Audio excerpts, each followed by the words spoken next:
करतो आम्ही सुरुवात आजच्या विज्ञान दिनाच्या कार्यक्रमात. जीवन जगताना सोडवणं आपण सूत्रांची जीवन आपल्याला तुका संवाद वाटप मॅडमांनी स्वीकारावे अशी मी त्यांना नम्र विनंती करते. प्रतिमेचे पूजन माननीय वाटप मॅडमांनी करावे अशी मी त्यांना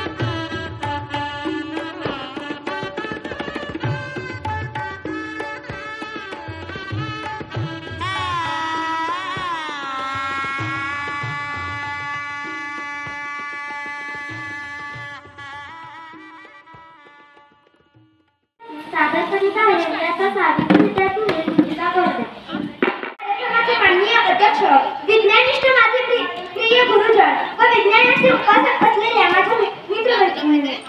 विज्ञानाने प्रगतीचे द्वार खुले केले. विज्ञानाने प्रगतीचे द्वार खुले केले.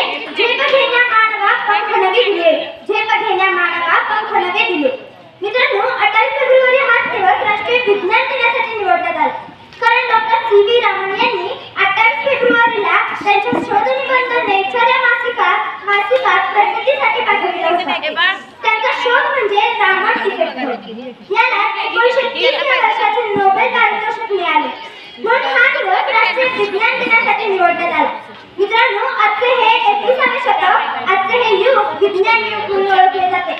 आपल्या दिवसाची सुरुवातच मुळी विज्ञानातूनच होत असते. तो मग घड्याळाचा अलार्म असो की आपल्या मोबाईलचा अलार्म, सकाळपासून तर ते रात्री झोपेपर्यंत असते. किंवा विज्ञान आपल्या जीवनात सोबतच चालत आहे. याचा आपल्याला नक्कीच फायदा झालेला आहे. आपण त्याचबरोबर आपली शारीरिक क्रियता म्हणजे हालचाल, व्यायाम कमी होत चालली आहे. आपण आळशी बनत चाललोय. विज्ञान उपयोगी नक्कीच आहे, परंतु त्याचा वापर आपण गरजेपुरता मर्यादित करणे आवश्यक आहे. आपण विज्ञानाचे गुलाम बनता कामा नये. एवढे बोलून माझ्या भाषणाला विराम देते. धन्यवाद. या दैनंदिन जीवनात किती आहे? प्रत्येक घटनेमागे वैज्ञानिक कारण असते. हेच आपल्या गीतातून सादर करतील इयत्ता 7वीच्या विद्यार्थिनी. देखो खोलो मन के द्वार, खुली नजर से देखो मित्रों, खोलो मन के द्वार. जो है जैसा वैसा क्यों है, इस पर करो विचार. जो है जैसा वैसा क्यों है, इस पर करो विचार. जो है जैसा वैसा क्यों है, इस पर करो विचार. आसपास की दुनिया कितनी मोह पर चलती है, इसके कहने पर ये पृथ्वी घूमती रहती है. रहस्यमय अद्भुत वैकारी जो है लगता आज, हर डर टूटे विभ्रम छूटे खुले जब उसका राज. सूझबूझ से सब प्रश्नों के उत्तर हो साकार. जो है जैसा वैसा क्यों है, इस पर करो विचार. जो है जैसा वैसा क्यों है, इस पर करो विचार. बहता पानी कैसे उड़कर बादल बन जाए, छोटे बीजों में से कैसे फसलें लहलहाए. चारा खाकर गोबर बनता गोबर का फिर खाद. जब मिट्टी में खाद मिले तो खिले फसल का स्वाद. ऐसे ही जीवन का पहिया घूमे चक्राकार. जो है जैसा वैसा क्यों है, इस पर करो विचार. जो है जैसा वैसा क्यों है, इस पर करो विचार. सूक्ष्म जीव हो या सागर की महाकाय सी वेल, परमाणु हो ब्लैक होल हो या लहरों का खेल. जिज्ञासा की डोर बांधकर जब हम कूद पड़े, प्रज्ञा के पंख खोलकर सच की ओर बढ़े. इस दृष्टि से देखोगे तो लगे अलग संसार. जो है जैसा वैसा क्यों है, इस पर करो विचार. जो है जैसा वैसा क्यों है, इस पर करो विचार. जो है जैसा वैसा क्यों है इस पर करो विचार। तिसरीचे विद्यार्थी विज्ञान गीत सादर करतील.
मी आपल्याला काही कोडी सांगणार आहे, त्याची उत्तरे आपण द्यावी.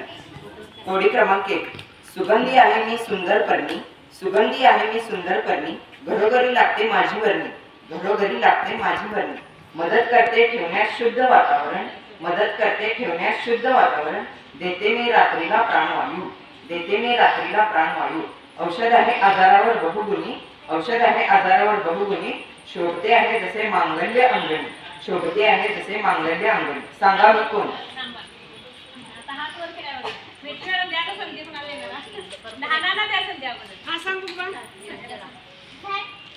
पण कोणतं नाव सांगायचं? झाडाचं नाव सांगायचं. तूच की बाई.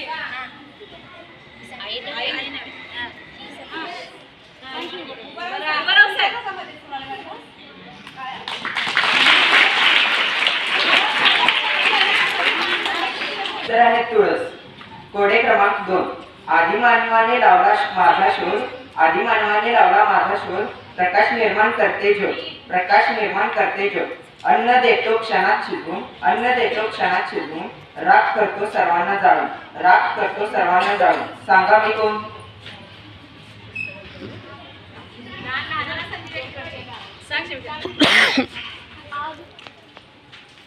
बरोबर उत्तर आहे. बरोबर की अग्नी की वाघ? सर्वत्र आहे पण दिसत नाही, सर्वत्र आहे पण दिसत नाही मी, सर्वत्र आहे पण दिसत नाही मी. ओळखा बाबू कोण? आता त्या बारक्याचं विचारा. त्या बारक्याचं विचारा. बेस्ट आहे. कोडे क्रमांक 4. दळणवळणाचे साधन, दळणवळणाचे साधन आहे मी, दळणवळणाचे साधन आहे मी, दोन पायाचे वाहन आहे मी, दोन पायाचे वाहन आहे मी. पाय फिरवावे लागतील गोल, पाय फिरवावे लागतील गोल, सुसाट सांभाळून डोल, सुसाट सांभाळून डोल. रस्त्यात येताच वाजेल घंटी, रस्त्यात येताच वाजेल घंटी, हवा प्रदूषणाची उडवेल दांडी, हवा प्रदूषणाची उडवेल दांडी. सांगा मी कोण?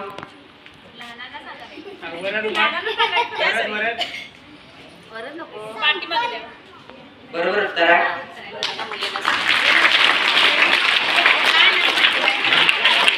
आम्ही दोघे काम करतो जोडीने, आम्ही दोघे काम करतो जोडीने, आम्ही दोघे काम करतो जोडीने, मूत्रवाहिनी मूत्राशय मूत्रनलिकेच्या मदतीने, मूत्रवाहिनी मूत्राशय मूत्रनलिकेच्या मदतीने. रक्त शुद्धीकरण आणि मूत्र निर्मिती, रक्त शुद्धीकरण आणि मूत्र निर्मिती. पाण्याचे संतुलन आमच्यामुळेच योग्य राहते, पाण्याचे संतुलन आमच्यामुळेच योग्य राहते. भरपूर पाणी प्या, करू नका लघवीचा साठा, भरपूर पाणी प्या, करू नका लघवीचा साठा, नाहीतर होईल वेदनादायी मुतखडा, नाहीतर होईल वेदनादायी मुतखडा. सांगा पाहू मी कोण? पांढरा शर्ट, पांढरा शर्ट. मी बाप. ए असू दे.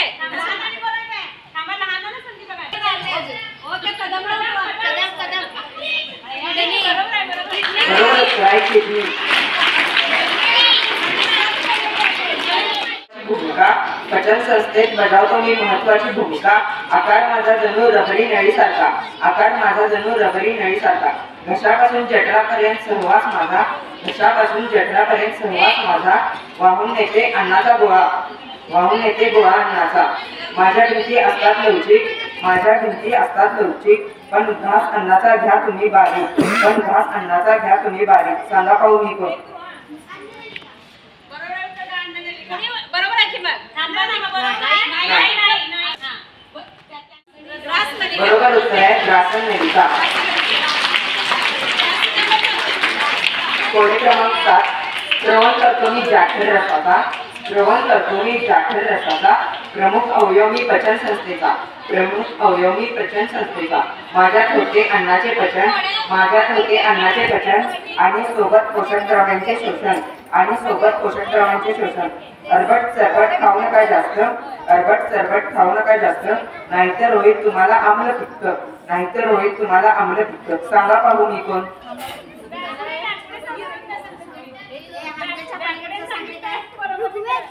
याचे बरोबर उत्तर आहे जठर.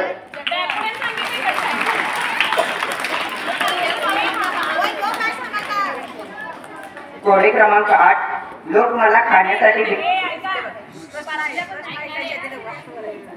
लोक मला खाण्यासाठी विकत घेतात पण मला खाऊ शकत नाही. सांगा मी कोण? लोक मला खाण्यासाठी विकत घेतात, लोक मला खाण्यासाठी विकत घेतात पण मला खाऊ शकत नाही, पण मला खाऊ शकत नाही. सांगा मी कोण?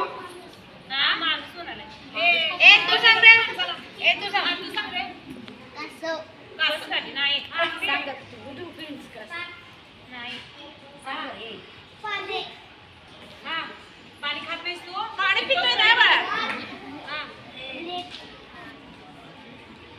शेवट पांढरा शर्ट. ताट पण बरोबर. आणि कोण सांगते? कुणाला येणारच नाही.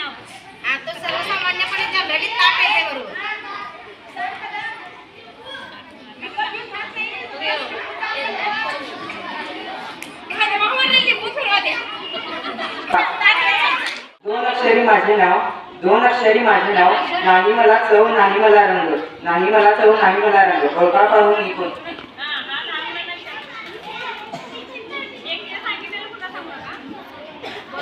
याचे बरोबर उत्तर आहे पाणी. महत्त्वाचं असतं त्यातील प्रतिनांचे महत्त्व आपल्या गाठी शेतीमध्ये इयत्ता 6वीचे विद्यार्थी. नमस्कार, माझे नाव अनामसिंह पसारे. मी इयत्ता 6वीमध्ये शिकते. मी हे नेहमी निरीक्षण करते की काही जण आनंदी दिसतात व काही जण निराश नाराज दिसतात. असे का होते माहीत आहे का? नाही तर चला पाहूया. माझी एक मैत्रीण आहे, तिच्याकडून ऐकूया. नमस्कार, मी एक प्रतिज्ञा आहे. काही मुली नाराज निराश तर काही आनंदी दिसतात. यामागचे कारण सांगू. काही जण प्रतिज्ञा खातात तर काहींना आवडत नाही म्हणून खात नाही. आपल्या शरीराला बांधण्यासाठी आपल्या शरीराची झीज भरून काढण्यासाठी प्रतिज्ञेची गरज असते. आमच्या शोधून सगळ्या त्या माझी मैत्रीण तुम्हाला सांगणार आहे. नमस्कार, आपल्या शरीरात पाण्याचे प्रमाण बघता जास्त प्रमाण प्रतिज्ञांचं आहे. आमचा शोध जे पृथ्वीने सँडी लावला आम्ही बनलेला आहोत. तोटेही होतात व फायदे होतात. चला तर मग प्रथम फायदे पाहूया. नमस्कार, मी एक प्रतिज्ञा आहे. मला योग्य प्रमाणात खाल्ल्याने शरीराची वाढ होते. नमस्कार, मी एक प्रतिज्ञा आहे. मला योग्य प्रमाणात खाल्ल्याने तुमच्या शरीराची झीज भरून निघते.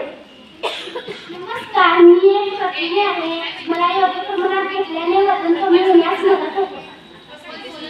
आता आपण प्रतिज्ञांपासून होणारे फायदे पाहिले. चला तर मग आपण तोटे पाहूया. नमस्कार, मी एक प्रतिज्ञा आहे. मला जास्त खाल्ल्याने अंड्याचे कर्करोग होऊ शकतो. नमस्कार, मी एक प्रतिज्ञा आहे. मला जास्त खाल्ल्याने हाडे कमकुवत होतात. नमस्कार, मी एक प्रतिज्ञा आहे. मला जास्त प्रमाणात खाल्ल्याने किडनी खराब होऊ शकते.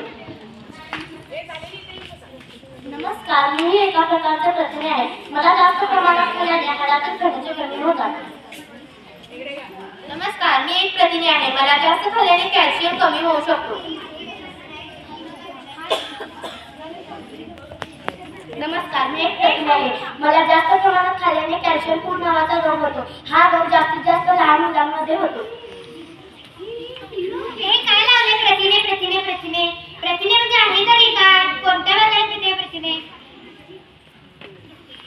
पाहायचं आहे का तुम्हाला? चला तर मग पाहूया. चिकन, पिस्ता,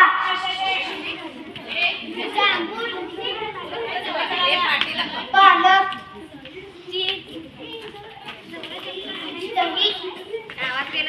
सोयाबीन, मका, दूध, तेल, शेंगदाणा, अंजीर, ब्रोकोली, चला, बदाम, उलट झाले पाटी तुझ्याकडे, मासे, अंडे, डाळी, पनीर, टरबूज, मांस. पाहिलं मित्रांनो, इयत्ता 6वीच्या विद्यार्थ्यांनी छान समजावून सांगितलं. मला तर खूप आवडलं. तुम्हालाही आवडलं असेल तर ही प्रतिज्ञा आपल्यासाठी किती आवश्यक आहे हे तुम्हाला समजले असेल.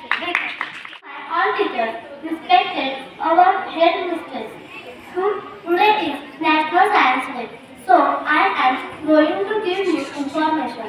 Dr. C.V. Raman, the great scientist, about him. Sir C.V. Raman was one of the greatest scientists of India. He was born on 7th November in 1888 at Tiruchirappalli in Tamil Nadu. His full name is Chandrasekhar Venkataraman. Sir C.V. Raman was a brilliant student right from his childhood and always stood first in his field of education. C.V. Raman was awarded the Nobel Prize in Physics in 1930 for discovering Raman effect. He established the Raman Research Institute in 1948, where he worked to his last days. Sir C.V. Raman breathed his last on 21st November in 1970. Every year on 28 February, National Science Day is celebrated to pay tribute to the Nobel laureate Dr. C.V. Raman. Thank you. कार्यक्रमाची जाण. अध्यक्ष म्हणजे कार्यक्रमाचा पंचप्राण. अध्यक्ष म्हणजे कार्यक्रम पुस्तिकेतील महत्त्वाचे पाठ. अध्यक्ष म्हणजे शब्दसंबंधांचे पाठ. अध्यक्ष म्हणजे विचारांची खाण. आणि म्हणूनच आजच्या कार्यक्रमाच्या अध्यक्षा सौ अटवाळकर मॅडम यांना मी विनंती करते त्यांनी आपले मार्गदर्शन कर 4 शब्द विद्यार्थ्यांना सांगा. विज्ञान दिन म्हणून आपण साजरा करतो. Doctor C.V. रमन यांनी रमन इफेक्ट हा वैज्ञानिक शोध लावला. त्या दिवसापासून तो दिवस डॉक्टर C.V. रमन आणि राष्ट्रीय विज्ञान दिन साजरा केला जातो. देशात अनेक शास्त्रज्ञ होऊन गेले. त्या शास्त्रज्ञांचे शोध लावले. आता शोध लावणे ही काळाची गरज होती. वैज्ञानिक प्रगती होणे ही काळाची गरज होती.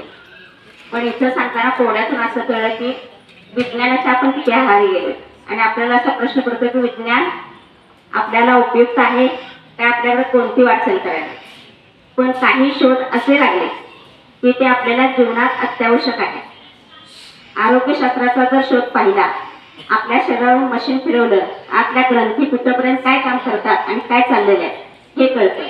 सूक्ष्म ग्रंथीतून, बाहेरून, दुर्बिणीतून, मशीनमधून आपण ऑपरेशन मोठ्या प्रमाणात चिरफाड करायची बंद झाली आणि विज्ञानामुळे ते शक्य झालं. असे अनेक शोध लागले. शरीरशास्त्राचा असेल, जीवशास्त्राचा असेल, भौतिकशास्त्राचा शोध असेल आणि या सगळ्यांची छोटी छोटी मूल्ये आपल्या जीवनात आली. उदाहरणार्थ तुमच्या हातात असणारा मोबाईल काळाची गरज आहे, वेळेत माहिती द्यायला पाहिजे, हा मोबाईल झाला. पण आज मोबाईलमुळं वाचन संस्कृती बुडायला लागली. झाडावरचे आंबे झाडावरच आहे, चिंचा कशा पिकतात आपल्याला माहीत नाही. आणि त्यामुळं मोबाईल मोठा का हे मोठं असा प्रश्न झालेला आहे. मग मोबाईल पाहिजे का नको? पाहिजे. ठीक आहे, नको म्हणताय, घरी जाऊन 4-4 तास त्याच्यावर बसताय. मोबाईल पाहिजेच. आता लाईटचा शोध लावला. लाईट पाहिजे का नको? हां, पण लाईटीला दुसऱ्याला शॉक द्यायचा का? हां, याच्यावर आपलं मर्यादा आणि बंधन असलं पाहिजे. याचाच अर्थ काय आहे? कोणत्याही गोष्टीचा अतिरेक करू नये. अति तेथे हां, कोणत्याही गोष्टीचा अतिरेक एक त्याचा विध्वंस होतो. अणुबॉम्बचा शोध लावला.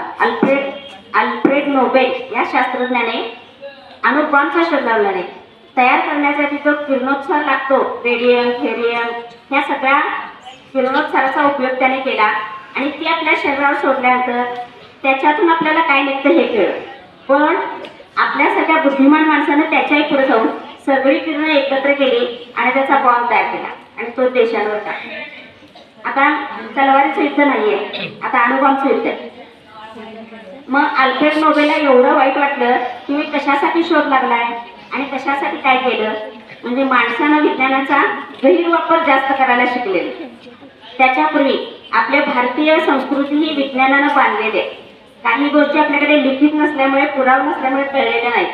पण तुम्ही घरात जो बल्ब वापरता, जी इस्त्री वापरता, तो मिक्सर वापरता, गॅस वापरता, ह्या छोट्या छोट्या गोष्टी वर विज्ञानात गेल्यानंतर अंतराळात उपयोगात येतात. त्याचा छोटं रूप रेफ्रिजरेटर हे वरती अग्नियान जेव्हा वरती जातं किंवा एखादा अंतराळयान वरती सोडलं जातं, त्या स्पेसमध्ये काम करण्यासाठी छोट्या छोट्या वस्तू लागतात. त्याचा खालीहून आपल्याला वापर लागतो. वरती गेल्यानंतर फॅन पाहिजे होता, तर फॅनचा हा अंतराळ संशोधनात उपयोग झाला. नंतर भूतलावर आज आपल्याला फॅनची केवढी मोठी मदत होते. फॅन आपण लावतो, झोपतो, फॅनमध्ये हात घालून बसत नाही. पण इतर गोष्टीचा आपण अतिरेक करायला लागलेला आहे आणि म्हणून विज्ञान शास्त्रीय वरदान असा प्रश्न पडायला लागलेला आहे. आता विज्ञान हे सत्यच आहे. म्हणजे मी परवा तुम्हाला सांगितलं 2+2 कोणी 5 म्हटलं तरी सांगायचं मला कसं 5 होते. त्याच संख्येला भागले की उत्तर किती येते? कान जागावर ठेवा. त्याच संख्येला भागले की उत्तर किती येते? मग शून्याला भागल्यास उत्तर किती येते? कसं काय? तुम्ही त्याच संख्येला 1 म्हणता येते. हा जो इफेक्ट आहे गणितज्ञ रामानुजन यांनी लावला. म्हणजे आपल्याकडे असणारं अंतर्ज्ञान. म्हणजे म्हणून मी म्हटलं जीवशास्त्र, रसायनशास्त्र, भौतिकशास्त्र, शरीरशास्त्र, विज्ञानशास्त्र, पर्यावरणशास्त्र, पाणीशास्त्र या सगळ्या शास्त्राला विज्ञान आहे. कोणती गोष्ट कशी तरी बनवली आणि हे असं म्हटलं तर असं होत नाही. विज्ञान हे सत्यता पडताळून देणारं शास्त्र आहे. दूध आणि साखर, चहा पावडर, पाणी घातलं तर चहाच होणार, किंवा पाण्यात साखर आणि लिंबू पिळाचं सरबतच होणार. त्याच्याकडे चहा जाणार नाही, काय तिकडे जाणार नाही. पेरूचं झाड लावलं तर जांभळं लागणार नाही, उंबराचं झाड लावलं तर पेरू लागणार नाही. जे पेरावे ते उगवते. म्हणून आपण नेहमी चांगलं पेरायचं, चांगलं उगवायचं आणि चांगलं खायचं. असं केलं तर आपण विज्ञानाची कास धरली असं म्हणून आपण विद्यार्थ्यांच्या बाबतीत एवढंच लक्षात ठेवायचं आहे. ज्या आधुनिक तंत्राचा, यंत्राचा, विज्ञानाचा वापर आपल्या घरात जास्त चाललेला आहे, त्यातलं एकच उदाहरण अत्यंत जवळचं म्हणजे आता टीव्ही बघायला परमिशन आहे. पूर्वी आमच्या काळात टीव्ही बघायचं म्हणजे फार मोठं कष्ट असायचं आणि शिक्षकांच्याकडे तक्रार, हा टीव्ही बघतो, हा टीव्ही बघतो. आता टीव्ही बघ खरं मोबाईल बघ म्हणून सांगायचं. टीव्ही बघायचा आहे, मोबाईल बघायच्या सगळ्या गोष्टी चांगल्या आहेत, पण खेळलं पाहिजे, मित्रांना भेटलं पाहिजे, गट्टी केली पाहिजे, पोहायला गेलं पाहिजे, सायकलिंग करायला गेलं पाहिजे, झाडावर चढलंही पाहिजे, मित्राशी खेळता खेळता पडलंही पाहिजे. ह्या सगळ्या गोष्टी आपल्याला करायला पाहिजेत. आपल्याकडे अनेक आजाराची लक्षणं आता दिसायला लागले. पेपरला बातम्या वाचत असेल, जन्मलेल्या मुलाला सुद्धा कॅन्सर सारखा आजार व्हायला लागले. हे सगळे विचित्र खाण्याचे प्रकार आहेत. आणि म्हणून आता मुलींनी एक शोध दाखवला की आपल्याकडे प्रोटीन्स कशी खावी, प्रथिनं कशी खावी, स्निग्ध पदार्थ किती खावे, कसे खावे, काय खाऊ नये, काय खायचं असतं, ह्या सगळ्या गोष्टी जे रस आहेत, पाचक रस 5 ते शरीराला सगळे आवश्यक आहे. जसं गोड आवडतं तसं कडूही खाल्लं पाहिजे, तुरट खाल्लं पाहिजे, खारट तर आपल्या जिभेची चव आहे. ह्या सगळ्या गोष्टी म्हणजे विज्ञानाचा वापर मर्यादेत केला पाहिजे.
Thank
you.